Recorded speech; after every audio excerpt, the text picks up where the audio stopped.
কোনো সমস্যা? না না দাদা পেয়ে গেছি, ওই তো হয়ে বাসে রিঙ্কি। কি করছেন আপনি? হ্যালো, এরকম করছেন কেন? একটু চুপ থাকুন না please। ভয় কেন করছেন? কি হয়েছে বলে? কোথায় পালাবি? তুই আমাকে চিনিস নি। 7 ফুট মাটির তলে থাকলেও খুঁজে বার করবো। চল হাট। যাবো না আমি, সত্যি জেনে করি বাজাও। আমি ওই ছেলেকে বিয়ে করবো না। ছাড়ো আমাকে। তোর এত বড় আসপত্তা, আমার মুখের উপর কথা বলিস? দাঁড়া, বাড়ি হাট, ভালো চাষ তাকে বাড়ি হাট। যাবো না, ওইদিকে গেলেও যাবো না। বাঁচান আমাকে, আমি যাবো না। এ ভাই, কি হয়েছে কি? সমস্যা কি তোমাদের? ও তো যাবো না বলছে। জোর করছে কেন? ছাড়ো ওকে। কারা এরা? তোমার বাড়ির লোক? হ্যাঁ বে, তুই কোন হরিদাস পাস? ও আমার বয়ফ্রেন্ড। বয়ফ্রেন্ডের সাথে পালাচ্ছিলি তুই? ও তো তোমার নাতনি আসপত্তা দেখো, এত বড় ঘরে মেয়ে হয়ে ভিখারির সাথে পালাইছিল। ছি ছি ছি ছি ছি। মান সম্মান কিচ্ছু রাখলেনি। চাহাট ভাই ওর বয়ফ্রেন্ডকে শুধু ধরে নাই। আরে আমি কেন?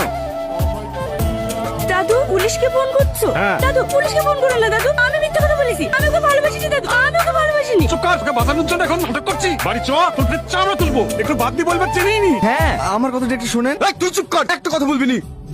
হ্যালো, হ্যাঁ গনিবাবু বলুন, আপনি কি পেয়েছেন? হ্যাঁ পেয়েছি, সঙ্গে কিডন্যাপারকেও পেয়েছি। নাতনিকে প্রেমের জালে ফাঁসিয়ে ভাগি নিয়ে যাচ্ছিল। আমরা আপনার থানাতে আসছি। থানাতে আছে? আমি তো থানাতে নেই, এক্ষুনি চাঁদপুরে বেরিয়ে আসলাম আসামি তুলতে। আপনি চাঁদপুর আছেন স্যার? আমরা তো চাঁদপুর আছি। ও ঠিক আছে, আপনারা বাগানের রাস্তায় চলে আসুন, আমরা রাস্তায় দাঁড়াচ্ছি। ঠিক আছে স্যার। এই সুজন, বাগানের রাস্তালে। তোকে কেউ বাঁচাতে পারবে না। আমার ভাতিজা গেলে পালাবি, তোকে জেলের ভাত খাওয়াবো।